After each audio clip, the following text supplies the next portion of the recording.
मौदा तालुक्यातील तारसा येथील राशन दुकानाचा परवाना रद्द करून दुसऱ्या व्यक्तीला परवाना देण्यात यावा या मागणीसाठी नागरिकांनी आंदोलन करत तहसील कार्यालयावर धडक मोर्चा काढला। तसंच मोर्चेकरांच्या शिष्टमंडळानं अधिकाऱ्यांची भेट घेत आंदोलनाची पार्श्वभूमी सांगितली। मौदा तालुक्यातील तारसा गावातील ग्रामपंचायत राशन दुकान क्रमांक M03 येथील रेशन दुकानदार संभाजी हटेवार यांची वागणूक चांगली नाही, अरेरावीची भाषा असल्यानं आणि उद्दामपणा असल्यानं या भागातील नागरिक त्रस्त आहेत। तसेच राशन वाटपात अनियमितता असल्याचाही आरोप करण्यात येत आहे।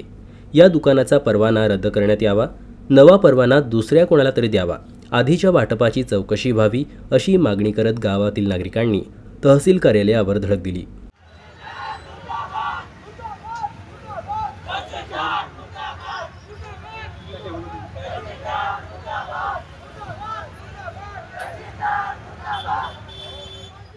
तर मोर्चेकरांच्या शिष्टमंडळानं अधिकाऱ्यांची भेट घेतली, तसेच आंदोलनाची पार्श्वभूमी सांगितली।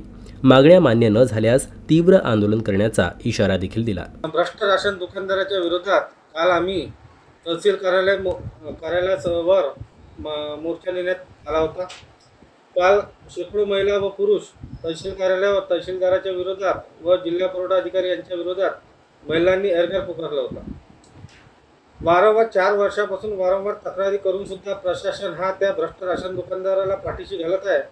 त्याच्या विरोधात गाव एकवटला व तहसील कार्यालयावर मोर्चाला तहसील प्रशासन जागे होऊन आज गावामध्ये पंचनामे करण्याकरता आलेला आहे। 3 ते 4 दिवसात जर आम्हाला ह्या प्रकरणाचा निपटारा मिळाला नाही तर आम्ही जिल्हाधिकारी व जिल्हा पुरवठा अधिकारी यांच्या कार्यालयावर शेकडो महिला व पुरुष नेऊन ट्रॅक्टरनी मोर्चा नेऊ करिता या प्रकरणावर जिल्हा पुरवठा अधिकारी आणि आयुक्त कमिशनर यांनी या प्रकरणावर लवकरात लवकर तोडगा काढावा व आम्हा गावकऱ्यांना व राशन कार्ड धारकांना न्याय द्यावा।